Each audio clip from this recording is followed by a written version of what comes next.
Hey Zealots, it's Justin. And week 4 is complete, but I got a question. Who are these guys? And what do these guys and Pimps and Hoes have anything to do with week 4?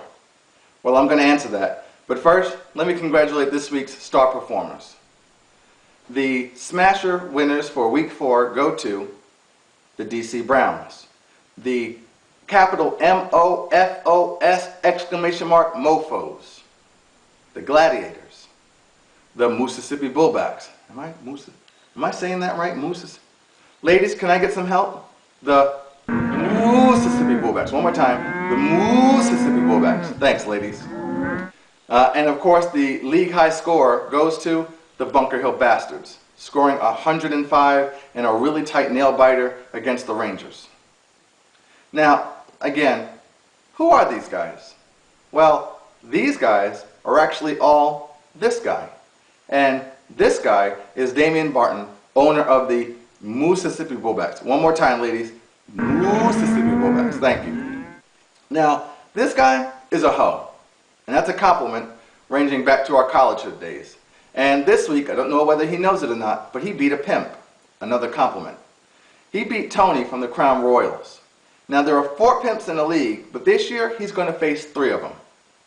And he still has to face JT, owner of the Pirates, and, well, Justin, who is the owner of the Pharaohs. Okay? And these pimps don't take it lightly that a pimp lost to a hoe, so we're going to keep an eye on those other 2 matchups, okay, when they show up.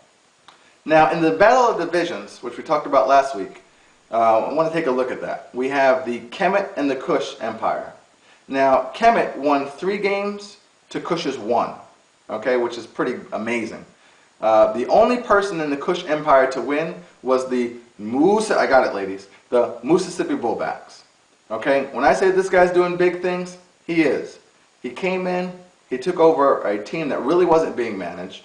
All right, he's turned it around. He's been playing for 2 weeks. In both weeks, he has scored north of 90 points. Now, I know last week I said that 85 is really the average for a win, and he scored, what, like 91? I know he didn't win, but this week, again, another 90, north of 90, and it got him the win and the smasher.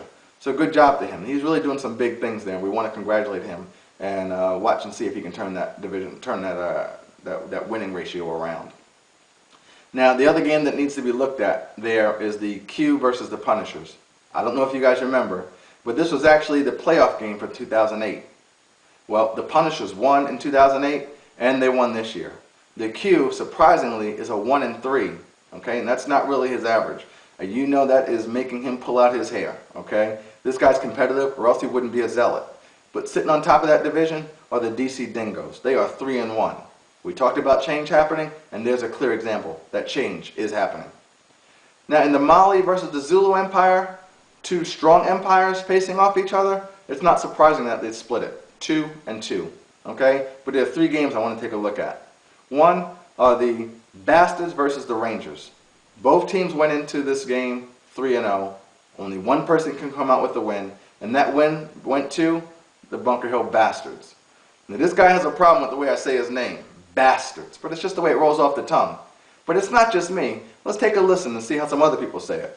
You bastard! Oh, you bastard. You bastard! Hey, there it is. That's your name, and you're doing big things with it at 4-0. Keep it up, you bastard. Now, the other game that needs to be looked at are what I'm going to call the Battle of the Roommates.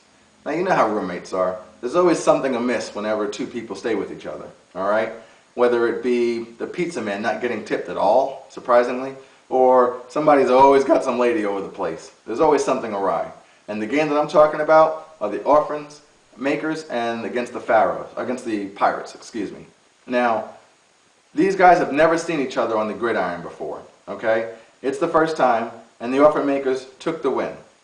All right, and surprisingly, he's at 3-1, and he can't believe it, and trust me, neither can we. All right, but he's doing some big things. He's changing it around. Let's see if he can keep it up. Congratulations to him. And I think the bigger game that needs to be looked at is the Mofos, all caps, against the Brick City Bombers. This is actually a redo of last year's 2009 Zealot Bowl. And if you remember who won it, yep, that's right, Brick City. Well, this year, the Mofos put that to a cease. He took the win, he took the smasher, took himself out of a rut, hopefully, and right now he's 1-3, and hopefully he can keep that going.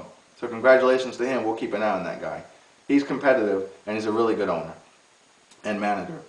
Now, there is one Smack Talk alert that came in via email. It came in from the Pharaohs. All right, it's on its way out to Todd Willis, who is the owner of the DC Dingoes. Let's play that clip. What you talking about? What you talking about? What you talking about? What you talking about, Willis? Well, there it is. Hey, listen, if you guys got some Smack Talk you want to get in, you can send me the clip. I'll cut it and splice it, see if I can get it in here for you, okay? Just don't make it too long. And I think that's about it. We got some buys this week. The Dolphins, the Patriots, the Steelers, and the Seahawks. So make sure you manage that. And I'm sure you guys all heard about Randy Moss being traded to the Vikings. So I know that's going to affect some people, Mississippi and the Pirates, and I'm sure somebody else. So good luck with that. It probably won't really affect you guys in maybe until 2 or 3 weeks, but it is something to keep an eye on, okay? All right, that takes care of it for me, and yeah, that's it. So week 5 is underway, so you guys do your thing, good luck, and I'll talk to you later. Bye-bye. Can you dig it? Can you